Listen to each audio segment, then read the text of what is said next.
Indo British advanced pain clinic నొప్పి మాయం surgery దూరం ఫర్ అపాయింట్మెంట్స్ 9155515563.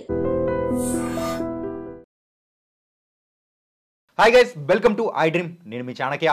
సంక్రాంతి అనేటప్పటికీ ఖచ్చితంగా మన తెలుగు లోగిళ్ళల్లో ఖచ్చితంగా అందరికీ గుర్తొచ్చేది ముగ్గులు, పిండి వంటలు, కుటుంబాలతో మనం కలిసి చూసే తెలుగు సినిమాలు. మరి అలాంటి ఈసారి సంక్రాంతి సినిమాలు 3 వస్తున్నాయి. ఒకటేమో రూల్స్ మార్చేస్తూ మరైతే గేమ్ చేంజర్గా నేను ఉండబోతున్నా అంటూ రామ్ చరణ్ గారు వస్తూ ఉంటే, లేదు ఈసారి నేనే మహారాజును అవుతాను అంటూ కూడా డాకు మహారాజుగా బాలకృష్ణ గారు వస్తున్నారు. ఇవన్నీ కాదు, మరి ఫ్యామిలీని ఎంటర్టైన్ చేయాలని నేను వచ్చేస్తున్నా అంటూ కూడా సంక్రాంతికి వస్తున్నాం అంటూ విక్టరీ వెంకటేష్ గారు కూడా వచ్చేస్తున్నారు.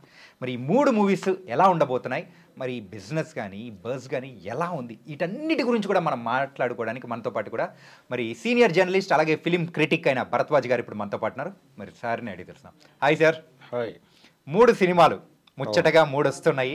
సంక్రాంతి సినిమాలు అనేటప్పటికీ ఒక ప్రత్యేక అనుబంధం అండ్ ఒక బజ్ అనేది కూడా ఉంటుంది. కానీ ఈసారి వస్తున్న 3 సినిమాల్లో ఎందుకో కొంచెం జోష్ తగ్గినట్టు అనిపిస్తుంది. మీరేమంటారు? అంటే సంక్రాంతికి కోడి పందాలు ఎలా ఉంటాయో అలాగే సినిమా పందాలు కూడా ఉంటాయి.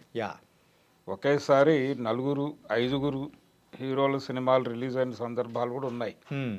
కాబట్టి సంక్రాంతికి ఆ కెపాసిటీ ఉంది. అంటే ఈ సినిమా చూసి ఇమ్మీడియట్గా ఇంకొక సినిమా చూసి ఆ తర్వాత ఇంకొక సినిమా, అంటే 4 ఆటలు చూసేసే మూడ్లో ఆడియన్ ఉంటాడు. కాబట్టి ఈ సెలబ్రేషన్కి ఆ కెపాసిటీ ఉంది కాబట్టి ఎన్ని సినిమాలైనా వేసేస్తారు వీళ్ళు. అయితే ఈసారి కేవలం 3 సినిమాలు మాత్రమే వస్తున్నాయి. ఈ 3 సినిమాలకి వాటికి ఉండేటువంటి ఇబ్బందులు వాటికి ఉన్నట్టుగా కనిపిస్తోంది ఇప్పుడు. ఓకే. అందుకని మీరు అన్నట్టుగా హడావిడి కనిపించట్లేదు. అంటే నిశ్శబ్ద విప్లవం జరగాలి ఏది జరిగినా, అటువంటి కండిషన్ అయితే ఉంది. సంక్రాంతి ఓపెన్ అయింది ఒక రకంగా. గేమ్ చేంజర్ బుకింగ్స్ ఓపెన్ అయినాయి రాత్రి నుంచి. సో ఏమిటి పరిస్థితి అనేది అక్కడ మొదలు పెడదాం. అక్కడ మొదలు పెడితే మార్నింగ్ షోస్, దీనికి బెనిఫిట్ షోస్ ఉండవు తెలంగాణలో అన్నారు, కానీ ఇచ్చారు. 4 నుంచి షో వేసుకునేటువంటి అవకాశం ఇచ్చారు, వేస్తున్నారు. దానికి కొద్దిపాటి హైక్ ఇచ్చారు, అన్నీ చేశారు. ఏపీతో పోలిస్తే తెలంగాణలో తగ్గింది. ఏది ఈ ప్రైస్ హైక్ అనేది ఏపీలో కొంచెం ఎక్కువ ఇచ్చారు, ఇక్కడ తక్కువ ఇచ్చారు. ఏపీలో 1 o'clock నుంచి షో వేస్తున్నారు. తెలంగాణలో మాత్రం పుష్ప అనుభవంతో 4 నుంచి అలౌ చేశారు. నిజానికి అసలు బెనిఫిట్ షోస్ ఉండవు అని చెప్పి ఆయన ఫ్లోర్లో చెప్పారు సీఎం గారు. అయినప్పటికీ మొదటి నుంచి కూడా ఉంటుంది అని కాన్ఫిడెంట్గా రాజు గారు చెప్తూ వస్తున్నాడు. అదే వర్కౌట్ అయింది. మొత్తానికి 4 నుంచి షోస్ పడుతున్నాయి. అలాగే షోస్ సంఖ్య పరంగా చూసినా కానీ ఎక్కువే ఉన్నాయి. కాబట్టి గేమ్ చేంజ్ చేయబోతోంది అనే అనుకున్నారు. కానీ బుకింగ్స్ తెరిచిన తర్వాత ఈ హడావిడి అక్కడ కనిపించట్లేదు. ఓకే. అంటే మార్నింగ్ షోస్ అన్నీ స్పీడ్గానే ఫుల్ అయినాయి. అంటే ఫ్యాన్స్ చాలా ఈగర్గా ఉన్నారు, ఎప్పుడెప్పుడు బుకింగ్ తెరుస్తారా అని. అలా యాప్ ఓపెన్ చేసి పడుకున్నట్టు ఉన్నారు వాళ్ళు. ఓకే. ఫైనల్గా మార్నింగ్ షోస్కి 6:30 వరకు హడావిడి కనిపించింది. ఆ తర్వాత తగ్గుముఖం పట్టింది. చాలా ఏరియాల్లో ఆకుపచ్చగా కనిపిస్తోంది తెర. ఆకుపచ్చగా అంటే జనరల్గా మనం ఏ సెన్స్లో తీసుకుంటాం అంటే పాజిటివ్ సెన్స్లో తీసుకుంటాం. సస్యశ్యామలంగా ఉంది అంటే సుభిక్షంగా ఉందని అనుకుంటాం. కానీ ఇక్కడ యాప్లోకి వెళ్ళి గ్రీన్గా ఉంటే, ఓకే, మీరు ఆ సెన్స్లో అన్నారు అన్నమాట. గ్రీన్గా ఉంటే సీట్స్ అవైలబిలిటీ ఉందని అర్థం. ఓకే. అట్లా అవైలబిలిటీ విపరీతంగా ఉన్నట్టుగా కనిపిస్తోంది వాతావరణం. అంటే ఎందుకు జనాలు కనెక్ట్ కావడం లేదు, ఈ సినిమాకి వెళ్ళాలనేటువంటి ఆతృత లేదా అనిపిస్తుంది. అంటే దీనికి ప్రధానంగా 2 కారణాలు. ఒకటేమో శంకర్ మీద ఉన్నటువంటి అనేక అపోహలతో జనాలు ముందడుగు వేయటానికి కొంచెం సంశయిస్తున్నారు. రెండోది, ఈ సినిమాకి సంబంధించిన ప్రమోషనల్ యాక్టివిటీస్ బీభత్సమైనటువంటి స్థాయిలో అయితే జరగలేదు. సరే, ఏది ఏమైనప్పటికీ ట్రైలర్ కొంత ఈ సినిమాలో ఏదో ఉండబోతోంది అనే ఇండికేషన్ ఇచ్చింది బలంగా.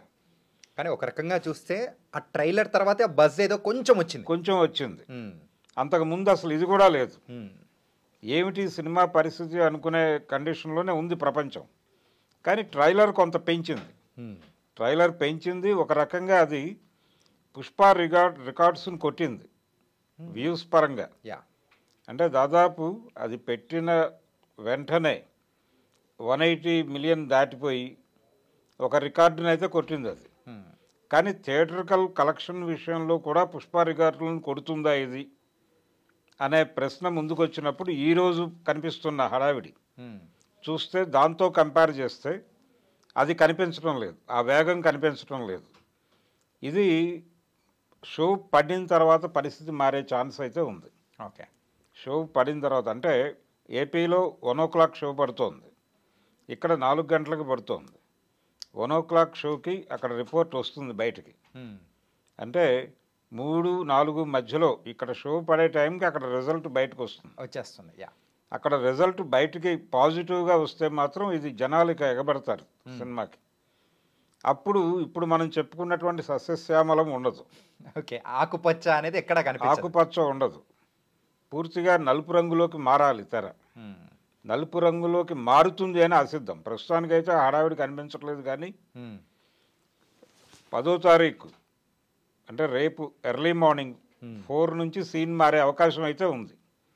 అంటే పాత శంకర్ని చూడబోతున్నారు మీరు అని చెప్పి అందరూ చెప్పారు ప్రీ రిలీజ్ ఈవెంట్లో. మరి డెఫినెట్గా పాత శంకర్ కనిపిస్తే, పాత శంకర్ సినిమాలు రికార్డులు అంటే ఆ రోజుల్లో ఆయన డబ్బింగ్ సినిమా రిలీజ్ అవుతోందంటే ఇక్కడ స్ట్రైట్ సినిమాలు వెనక్కి సర్దుకున్నటువంటి సందర్భాలు ఉన్నాయి.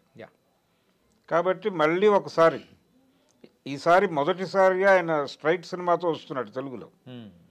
సో ఒక బ్రైట్ హిట్ ఇస్తాడని అనుకుంటున్నారు అందరూ. అది సినిమా పడితే తప్ప ఆయన మీద ఉన్నటువంటి 2 బ్యాడ్ ఎక్స్పీరియన్సెస్ ఉన్నాయి. అంటే దాదాపు రోబో తర్వాత ఆయన రోబో 2 చేశాడు. రోబో 2 ఏడిపించింది జనాలను ఒక రకంగా. అంటే విలన్ పట్ల సింపతి వచ్చేలాగా, హీరో పట్ల కోపం వచ్చేలాగా తయారైంది అది. దాంతో సినిమా కనెక్ట్ కాలేదు. ఏమి మాట్లాడినా ఎంత చెప్పినా ఆ సినిమా నిరుత్సాహపరిచింది ఆడియన్స్ని. సో అక్కడి నుంచి మొదలైంది. ఆ తర్వాత ఐ వచ్చింది. ఐ అంతకంటే ముందే వచ్చింది. ఓకే, ఐ అంతకంటే ముందే వచ్చి ఇబ్బంది పెట్టింది. నిజానికి ఈయన 3 Idiots రీమేక్ చేయడం దగ్గర నుంచి స్నేహితుడా గందరగోళం మొదలైంది. ఇలా ఫైనల్గా సుజాత అనేటువంటి ఒక రైటర్ వెళ్ళిపోయిన దగ్గర నుంచి ఈయనకి కష్టాలు మొదలయ్యాయి అనేది వినిపిస్తున్న మాట. అయితే ఈ సినిమాకి కథ ఆయన తయారు చేసుకోలేదు. ఆయన కాకుండా ఈ సినిమాకి వేరే ఒక పాపులర్ డైరెక్టర్ కథ ఇచ్చాడు. దాని మీద ఇప్పుడు హోప్ ఉంది జనాలకి. ఆ హోప్ ఒకటి కారణం. రెండోది పాత శంకర్ కనిపిస్తాడు అని అందరూ చెబుతున్న మాటలు. ఇవి ఆ సినిమా మీద కొంత పాజిటివ్ వైబ్ తీసుకొచ్చింది. కానీ ట్రైలర్ నిలబెట్టింది. ట్రైలర్ కొంత ఈ ఆర్గ్యుమెంట్కి సపోర్ట్ ఇచ్చింది. అందుకని ఈ మేరకైనా కనిపిస్తోంది హడావిడి. సినిమా బాగుంటే మాత్రం అది వెళ్ళిపోతుంది. ఓకే, సో 4 వరకు దాని పరిస్థితి చెప్పే ఇది కాదు. అది ఓకే అయిపోతే నెక్స్ట్ ఇంకొక సినిమా ఉంది, డాకు మహారాజ్. డాకు మహారాజ్కి ప్రమోషన్ ప్రాపర్గా జరగటం లేదు అనేది అభిమానుల్లో కూడా ఉంది. అంటే వివాదం ఉంది ఆ సినిమా మీద. ఆ సినిమా పాట ఒక వివాదం రేకెత్తించింది. ఆ వివాదం నడుస్తోంది ఇప్పటికీ. కానీ ఆ సాంగ్ రిలీజ్ అయిన తర్వాతే మిక్స్డ్ ఎమోషన్స్, అవును, అండ్ ఆ ట్రోలింగ్ కానీ ఇవన్నీ కూడా అది దాన్ని అంటే ఎలా తీసుకోవాలని అర్థం కావట్లేదు. పాజిటివ్గానే తీసుకుంటున్నారు వాళ్ళైతే ప్రొడ్యూసర్లు. ఏదో ఒకటి మంచిగా జరిగినా చెడుగా జరిగినా కానీ ప్రచారం జరుగుతోంది. ఇది చాలు మనకి అనుకుంటున్నారు వాళ్ళు. ఓకే, అంటే మరక మంచిదే అనే కాన్సెప్ట్లో వెళ్ళిపోతున్నారు. రెండోది ఆ పాటకు సంబంధించి, మూమెంట్స్కి సంబంధించి వచ్చిన విమర్శలకి ఎన్టీ రామారావు గారి యమగోళ సినిమా దగ్గర నుంచి రెఫరెన్సులు తీసుకొచ్చి మాట్లాడుతున్నారు. కాబట్టి అది ఓకే. అది తప్ప విడిగా ప్రమోషనల్ యాక్టివిటీ బీభత్సంగా ఎక్కడ కనబట్టలేదు దానికి. అది కూడా తెర మీద బొమ్మ పడిన తర్వాత చూద్దామనే మూడ్లోనే ఉన్నారు. కానీ సార్ 10th ఒకటి రిలీజ్ అవుతుంది, 12th ఒకటి రిలీజ్ అవుతుంది, 14th రిలీజ్ అవుతుంది. కాకపోతే మిగతా అంటే లాస్ట్ ప్రీవియస్ ఇయర్స్తో కంపేర్ చేసుకుంటే ఒక పోటీ వాతావరణం అనేది కనిపించేది. అంటే ఒక్కొక్క మూవీస్ విషయంలో కాకపోతే ఈ పోటీ వాతావరణం అనేది ఈసారి మరీ లేకుండా పోవడానికి గల అది కారణం.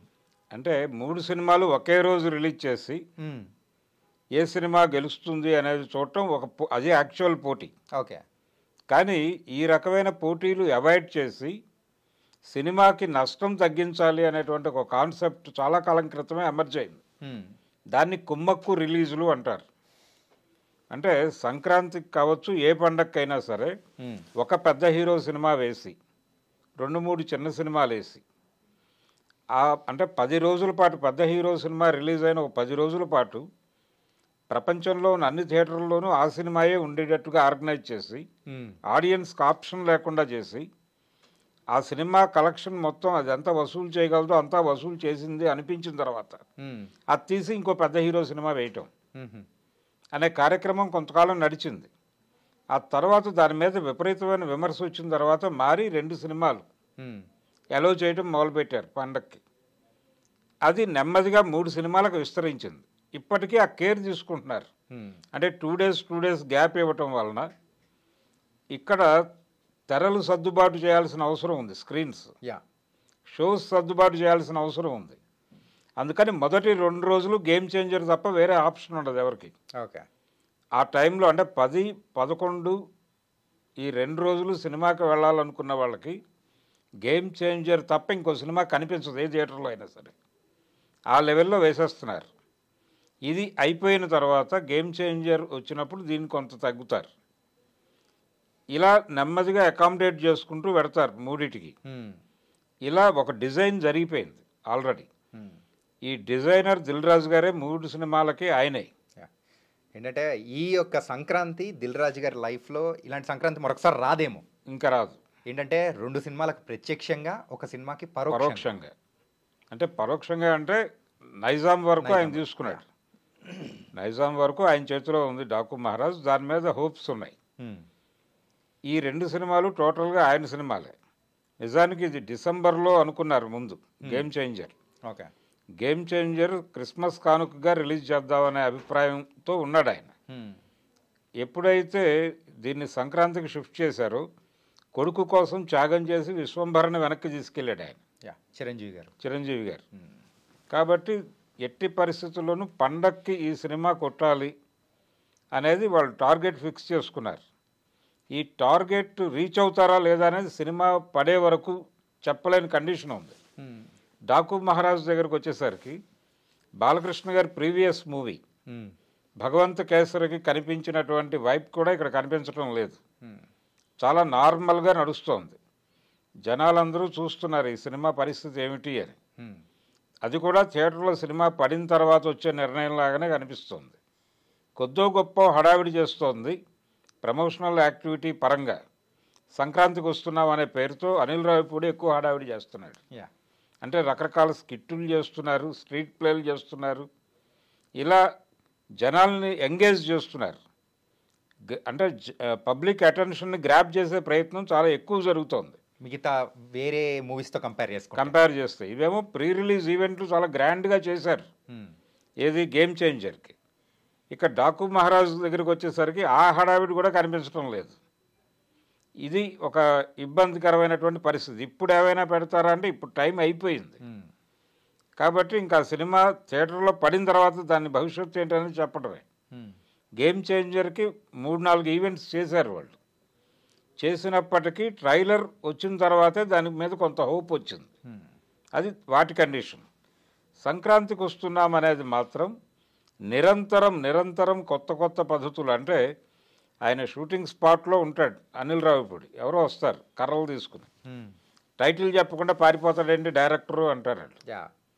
అంటే సంక్రాంతికి వస్తున్నాం అంటాడు. సంక్రాంతికి వస్తున్నారు సరే, టైటిల్ ఏంటి చెప్పకపోతే తల పగలు కొట్టేస్తూ ఉంటారు వాళ్ళు.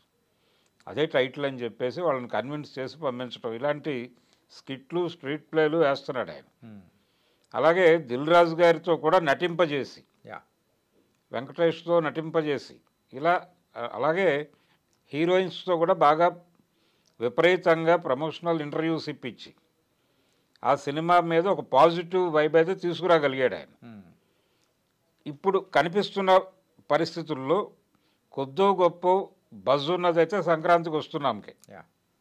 కాబట్టి అట్నుంచి వెళ్లాల్సి ఉంటుంది. నెంబర్ 1 దానికి వేయాలి. అంటే ఇప్పుడు 2019 సీన్ గురించి కూడా మాట్లాడుకోవాలి. ఇక్కడ 2019లో కూడా సేమ్ వీళ్ళే వచ్చారు. వీళ్ళ ముగ్గురే అప్పుడు వినయ విధేయ రామాతో రామ్ చరణ్, కథానాయకుడు అనే సినిమాతో బాలకృష్ణ గారు, F2తో అనిల్ రావిపూడి వెంకటేష్, వాళ్ళు సేమ్ టీం. అదే టీం ఇప్పుడు వస్తుంది మళ్ళీ. అప్పుడు వాళ్ళే హిట్ కొట్టింది. వీళ్ళిద్దరూ డిజాస్టర్స్ చూశారు అప్పుడు.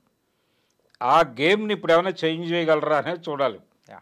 అంటే వినయ విధేయ రామ కంటే కూడా ఇది బెటర్గా ఉంటుంది అనే హోప్ అయితే ఉంది అందరిలోనూ. కాబట్టి ఆ సంక్రాంతి రిజల్ట్ని ఈ సంక్రాంతి రివర్స్ చేస్తుంది అని రకరకాల కారణాలు చెప్తున్నారు. 2019 అక్కడ బ్యాడ్ ఎక్స్పీరియన్స్, బాలకృష్ణ గారి కథానాయకుడు డిజాస్టర్. ఆ తర్వాత జరిగినటువంటి ఎన్నికల్లో వాళ్ళ పార్టీ డిజాస్టర్.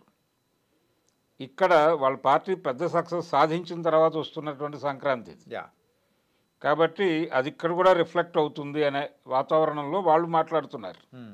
అభిమానులు, బాలకృష్ణ గారి అభిమానులు ఎట్టి పరిస్థితుల్లోనూ ఇంకొక హ్యాట్రిక్ కొబ్బరికాయ కొట్టబోతున్నాడు ఈ సినిమాతో బాలయ్య అని వాళ్ళు మాట్లాడుతున్నారు. కానీ పబ్లిక్ అటెన్షన్ ఇంకా డ్రైవ్ అయిందా లేదా అనేది తెలియదు. అయినప్పటికీ ఆ సినిమా డెఫినెట్గా బాగుండే అవకాశాలు అయితే కనిపిస్తున్నాయి. ఎందుకంటే ప్రొడ్యూసర్ గారు చాలా బలంగా రకరకాల ఇంటర్వ్యూలు ఇస్తున్నాడు. ఆయన కొద్దో గొప్ప తన వ్యాఖ్యల ద్వారా ఆ సినిమాకి అగ్గి పుట్టించే ప్రయత్నం నాగవంశీయే చేస్తున్నాడు. అంటే గేమ్ చేంజర్ అంటే ట్రైలర్ రిలీజ్ అయిన తర్వాత దానికంటే ఒక ప్రత్యేకమైన బజ్ అనేది కూడా వచ్చింది. డాకు మహారాజ్ ట్రైలర్ రిలీజ్ అయిన తర్వాత కూడా కొద్దో గొప్ప సో ఆ మూవీ మీద కూడా అంచనాలు అనేది కూడా పెరిగాయి అనుకోవచ్చా? అంచనాలు పెంచడానికి ఆయన శత విధాల ప్రయత్నం చేస్తున్నాడు. ఒక కాంట్రవర్సీ క్రియేట్ చేశాడు మొదట. అంటే డైరెక్టర్ గారు కొల్లి బాబీ, ఆయన గతంలో తీసినటువంటి వాల్తేరు వీరయ్య కంటే దీనికి ఎక్కువ కష్టపడ్డాడు అన్నాడు ఆయన. తద్వారా దానికంటే బెటర్ కంటెంట్ రిలీజ్ అవ్వాలి అన్న పద్ధతిలో. నిజానికి దాని నేపథ్యం ఏంటంటే ఆ రోజున డేట్ అనౌన్స్ అయిపోయింది. ఆ డేట్కి రీచ్ అవడానికి రష్ అయ్యారు. అప్పుడు నిజానికి నిద్రపోయే టైం లేకుండా పనిచేశారు వాల్తేరు వీరయ్య టైంలో. అంత హడావిడి పడాల్సిన అవసరం లేకుండా కొంచెం రిలాక్స్గా సినిమా చేసుకునే అవకాశం దొరికింది ఇక్కడ. కాబట్టి అంతకంటే బెటర్ కంటెంటే వచ్చి ఉంటుంది అనేది ఒక అంచనా. సో అది కొంత పాజిటివ్ ఇది ఉంది దాని మీద. బాలకృష్ణ గారి కష్టము, అలాగే ఎమోషన్స్ ఏ లెవెల్లో ఉంటాయో ఆ లెవెల్లో సెంటిమెంట్ కూడా వర్కౌట్ చేయాలి. బాలకృష్ణ సినిమాకి అది ప్రత్యేకంగా డిజైన్ చేయాలి. ఇక్కడ ఒక పాప సెంటిమెంట్ పెట్టారు, రకరకాల అంశాలు ఉన్నాయి దీనిలో. అలాగే మాన్సింగ్ జీవితాన్ని తీసుకుని, డాకు మాన్సింగ్ జీవితంలో నుంచి కొన్ని సంఘటనలు తీసుకుని ఈ సినిమాలో వాడినట్టుగా చెప్తున్నారు. ఇవన్నీ కూడా డెఫినెట్గా వర్కౌట్ అయ్యే పరిస్థితి అయితే కనిపిస్తోంది. గేమ్ చేంజర్కి కూడా అది ఉంది. ఆ మతాబు వెలగాలంటే మాత్రం తెర మీద బొమ్మ పడాలి. బొమ్మ పడితే కానీ చెప్పలేం. బొమ్మ పడని పరిస్థితుల్లో అయితే ఇదే నెంబర్ 1 ఉంది. సంక్రాంతి గేమ్ చేంజర్ అన్న సంక్రాంతికి వస్తున్నాం. సంక్రాంతి 1 పొజిషన్లో ఉంది, 2 పొజిషన్లో గేమ్ చేంజర్ ఉంది, 3rd పొజిషన్లో డాకు మహారాజ్ ఉంది. ఈ 3 నెంబర్లు తిరగబడచ్చు కూడా. ఏది ఒకటికి ఎడుతుంది అనేది మళ్ళీ మనం చివరి సినిమా రిలీజ్ అయిన తర్వాత మాట్లాడుకోవాల్సిన పరిస్థితి. అంటే మనమైతే డాకు మహారాజ్ ట్రైలర్ గురించి మాట్లాడుకున్నాము, అలాగే గేమ్ చేంజర్ ట్రైలర్ గురించి మాట్లాడుకున్నాం. ఇంకా మీరు అంటున్న నెంబర్ 1 మూవీ, సో సంక్రాంతికి వస్తున్నాం ట్రైలర్ గురించి కూడా మాట్లాడుకోవాలి. ఏంటంటే ఈ ఒక ట్రైలర్ గురించి కూడా కొన్ని మిక్స్డ్ ఎమోషన్స్ కూడా తిరుగుతూ ఉన్నాయి. అవును. ఏంటంటే ఎవరైతే 90sలో ఆ మూవీస్ చూసి ఆ కామెడీని అయితే ఎంజాయ్ చేశారో ఆ కామెడీని ఇప్పుడు తీసుకొని వస్తున్నారు. ఇప్పుడున్న ట్రెండ్కి తగ్గట్టు అది ఎవరికి నచ్చుతుందా లేదా అనేది కూడా కొన్ని మిక్స్డ్ ఎమోషన్స్ వస్తున్నాయి. అవును. దాని గురించి మీరేమంటారు? అంటే ట్రైలర్ పర్వాలేదు, మిక్స్డ్గా ఉన్నప్పటికీ ట్రైలర్ ఆడియన్స్ని రీచ్ అయింది. అది అయితే దాని కెపాసిటీ మేరకు వెళ్ళింది. దానికంటే కూడా ప్లస్ పాయింట్ ఏంటంటే పాటలు కనెక్ట్ అయినాయి బాగా. ఎగ్జాక్ట్లీ. పాటలు కనెక్ట్ అవ్వటం అనేది మిగిలిన 2 సినిమాల కంటే కూడా దీనికి ఎక్కువ ఉంది. మ్యూజికల్గా ఆడియన్స్ కనెక్ట్ అయ్యారు. ఇది కొంత పాజిటివ్గా ఆ సినిమాకి పనిచేస్తోంది. ఇప్పుడు ప్రజెంట్ చెప్పుకోవడానికి ఎక్కడ చర్చ వచ్చినా ఈ సినిమాల మీద ఆ సినిమాలో పాటలు బాగున్నాయి అంటున్నారు. అందుకని అది ఎట్టి పరిస్థితుల్లోనూ నెంబర్ 1 పొజిషన్లో వెయ్యాలి ఇప్పుడు. రేపు అది రిలీజ్ అయిన తర్వాత సీన్ మారచ్చు. ఓకే, గేమ్ చేంజర్ రిలీజ్ అయిన తర్వాత, బొమ్మ పడిన తర్వాత పబ్లిక్ ఒపీనియన్లో మార్పు వస్తే అది నెంబర్ 1 పొజిషన్కి వెళ్ళొచ్చు. లేదు దాన్ని మించినటువంటి పరిస్థితి డాకు మహారాజుకి రావచ్చు. వచ్చినప్పుడు అది 3rd ప్లేస్లో సర్దుకోవాల్సిన పరిస్థితి రావచ్చు. ఏది సంక్రాంతికి వస్తున్నామనేది. కానీ సంక్రాంతి అనేది 3 సినిమాలకి జనం డబ్బులు పెట్టడానికి సిద్ధంగా ఉన్నారు. రేటులు పెంచినప్పటికీ కంపారిటివ్గా పుష్ప రేంజ్లో అయితే పెరగలేదు. పుష్ప రేంజ్లో అయితే జనాలు డబ్బులు ఖర్చు పెట్టాల్సినటువంటి అవసరం లేదు ఈ సినిమాకి. అందుకని కొంచెం ఆడియన్స్ కొంచెం చూస్తున్నారు థియేటర్ వైపు. ఇప్పుడు ఆ రోజున 700 మల్టీప్లెక్స్లో 350 రూపాయలు సింగిల్ స్క్రీన్లో పెట్టాల్సిన కండిషన్. ఇప్పుడు అది లేదు, పర్వాలేదు. అంటే ఆ ఇన్సిడెంట్ తర్వాత తెలంగాణ గవర్నమెంట్ కొంచెం సడలింపు ఇచ్చింది ఈ సినిమాలకి. అసలు ఏమాత్రము అంటే ప్రైస్ హైక్ కూడా ఉండదు అనే మాట వినిపించింది మొదట. కాకపోతే ప్రైస్ హైక్ ఉంటుంది, అది జనరల్ షోస్కి ఉంటుంది తప్ప బెనిఫిట్ షోస్ ఉండవు అనుకున్నారు. ఇప్పుడు బెనిఫిట్ షోస్ అలౌ చేశారు, కానీ అప్పట్లాగా 1200 రూపాయలకి టికెట్లు అమ్ముకోవడం ఇలాంటి కార్యక్రమాలు అయితే పెట్టలేదు. ఓకే, అది ఉండదు. కాబట్టి తెలంగాణ ప్రభుత్వాన్ని కొంత పాజిటివ్ టోన్లోకి తీసుకురావడంలో సక్సెస్ అయ్యాడు ఆయన. ఒక పాజిటివ్గా గవర్నమెంట్ నుంచి ఒక డెసిషన్ అయితే తీసుకురాగలిగాడు. ఇది తీసుకురాగలడు అని అందరూ నమ్మారు కూడా. అంటే మొదటి నుంచి చెప్తున్నాడు ఆయన. బయట రకరకాల ప్రచారాలు జరుగుతున్నాయి, కానీ ఈ సినిమాలకు ఏదో పద్ధతిలో నేను తీసుకొస్తాను అని చెప్పాడు. అదే జరిగింది. ఓకే, ఆ విధంగా ఆయన మొదటి హిట్ కొట్టాడు. ఇప్పుడు ఈ 3 హిట్లు కొడతాడా లేదా అనేది చూడాలి. టోటల్గా దిల్ రాజు గారి సక్సెస్ ఈ సంక్రాంతి. ఓకే, అండ్ ఇంకొక మూవీ గురించి కూడా మనం మాట్లాడుకోవాలి. ఇక్కడ ఏంటంటే Pushpa 2 movie already last month release అయింది, చాలామంది చూశారు. కానీ సంక్రాంతి సందర్భంగా 20 నిమిషాల ఫుటేజ్ అనేది యాడ్ చేసి కూడా మేము వదులుతున్నాము అని అన్నారు. ఆ 20 నిమిషాల్లో కూడా ఏముంది ఏంటి అని చూడడానికి కూడా ప్రేక్షకులు మరి థియేటర్స్ వైపు చూసే అవకాశాలు ఏమన్నా ఉంటాయంటారా?